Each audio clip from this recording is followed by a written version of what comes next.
can influence your style, but also the other way around, sometimes your style can influence your character. Now my second character is called the Sensei, and it's a mixture between a Jedi Knight and a martial arts sensei. It can be that crazy and that weird. It doesn't matter. Now with that one, I'm a lot more fluid and I move a lot more fluid in my movements. There'll be sharp hits from here to there, but I want to be quite fluid. And the reason I'm doing this is because I'm controlling the force. Yeah, as a Jedi master, I'm controlling the force and how I move. Yeah.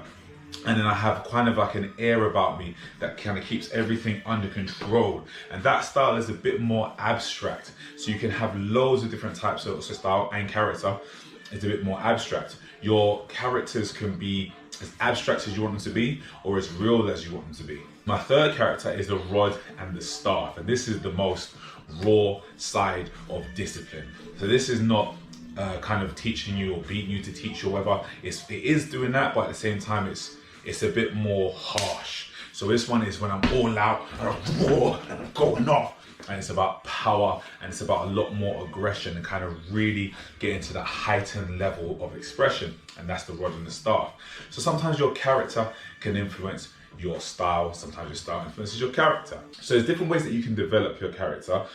Number one way to develop it is to start with the realness, the realism of the idea first, and then you want to think about kind of over exaggerating it, and then you want to think about maybe then putting your dance, whatever given dance technique on top. In Krump, obviously, it's about making it buck after that. So it's not, when you say doing it in real 3 stages, it isn't like, okay, this, then that, then that. You've got to kind of do that all at once, but at the forefront of your mind is the realism, that real aspect. You want to make sure that it's coming from a real place. Like I said, it's real expression. So if I was trying to open a door, naturally, you turn the handle, you open it, you walk through. Think of it this just that natural. Then you want to over exaggerate it, and then you walk through, and then we make it buck, boom, boom, boom, boom, boom, boom, and then you add that dance element in there. And lastly, yeah, so you want to try and really keep the foundational level, the realism of your idea, and you can build your character from that. Now, different tracks sometimes determine how your character will move, but like I said, if you keep it, if you keep that realism of the idea, or kind of the foundational, let's say, pedestrian movement of the idea, then whatever track plays, it's easier to adapt to rather than thinking how I'm going to hit the beat. If you have that real kind of a pedestrian idea first and then grow from that.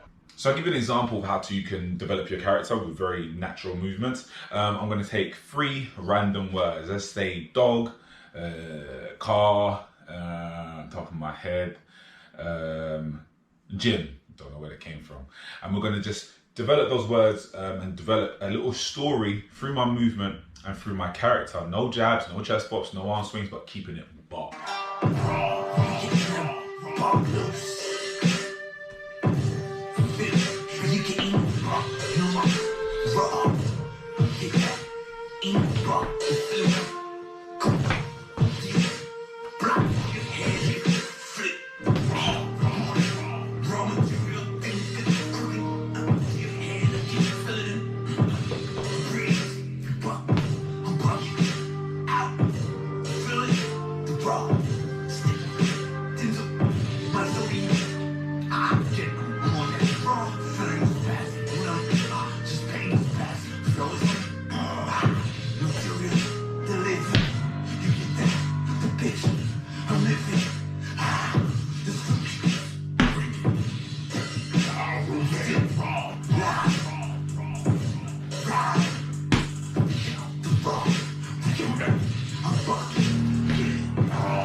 So now that I've done it, I'm challenging you to do the same. Get 3 random words and tell a story. You can make them be long sentences, short sentences, as long as your story is a little paragraph that builds up in intensity. They can be longer or shorter, up to you. If you can't find a word, if you think it's too easy, you think of a word, get someone else to give you a word. It can be as abstract or as literal as you want it to be. So I want you to do an exercise on how we can create Krump as a movement language. Now, we already know we can kind of grow it from our character, but in terms of myself, if I'm like thinking of a theme for a piece or anything like that, like I said, you start with the basic movement first, the basic literal meaning of it, and then I think of how I can make it buck after. So, you know, sometimes it comes into play of thinking of physical theatre rather than dance. So before you're thinking about the dance element, thinking of that real element, that theatre element, that physical element, and then putting the dance on top. So an idea I want to give to you, I want you to think of a theme, whatever it is, whatever it could be, and I want you to grow that theme, I want you to try and develop a piece for that theme. First thing we can think about, I'm going to do two simple ones. I'm going to say push, I'm going to say pull. Now, it seems simple, but then you need to then go into depth with that. So when I say push, so you can just go, okay, push, how do I push something away? Push. Now, what is behind that? Maybe there's a bit of struggle behind it. Now I need to make it buck, maybe to put some Krump basics into it. Yeah, so that's a push. Same thing can go for the pull. Now, when we work into depth with that, why are we pushing it away? What is it there that we're pushing away? Is it something that we want? We don't really want to, you know, claim it. It's something that we're scared of. Yeah, and why are we pulling it towards us? Is it giving us a struggle? Is it something that we want, that we like? So it's for you to try and really dive in and take whatever concept, whatever element you have, if you want to try and create pieces from it, and, you know, dive into it and kind of stretch out a bit more and really find the depth in it. And think about what Krump vocab can help to emphasize your point. So an example of how I've done this in the past, I choreographed, I was one of the 4 choreographers actually for East Wall, which was directed by Hyfforddi and commissioned by East London Dance in 2018. And it was actually an amazing project working with a lot of young people. My whole thing about it was rebellion. We were fighting back against the system. We were coming to storm the tower. My story was that, you know, there's a lot of execution that took place at the Tower of London. So we had the peasants, and we were focusing on the peasant revolt. So someone who one of the members of the peasants had been executed, and the rest of the peasants were coming together to fight against the system, and they had enough and they're coming to storm the tower. So I'm going to just show you a quick phrase of movement and kind of explain where some of the moves came from. So our first one, we started off, our hands were splayed into smack hands, nice wide hands, making ourselves look big, and we're hitting into our head like so. This is a move in Krump vocabulary move called pat the dog. Now, the reason that we did this, it's kind of like you've had enough and you're spine against your head. But again, it comes from that natural movement. Then we think of what we can put behind it, what Krump movement we can put behind it. So we get that power from the shoulders, taking the chest forward and then back for more power. And that's how we get that frustration. It's a frustration. And then from there, we've had enough. We come back up and we're throwing it forward. Now, these jabs, they're not thinking about just speed. We're kind of changing it slightly to add a slight bit of more power, to show a bit more defiance. We're pushing it towards someone. Again, it's not just a normal jab with nothing. We have a bit more of a gesture through the character in our body. Yeah, showing that we're really trying to fight back and rebel against you. It's directional, towards. So those are just a couple of examples of how you can, you know, start to develop your movements to help you know, make your point and keep Krump foundations and basics in there.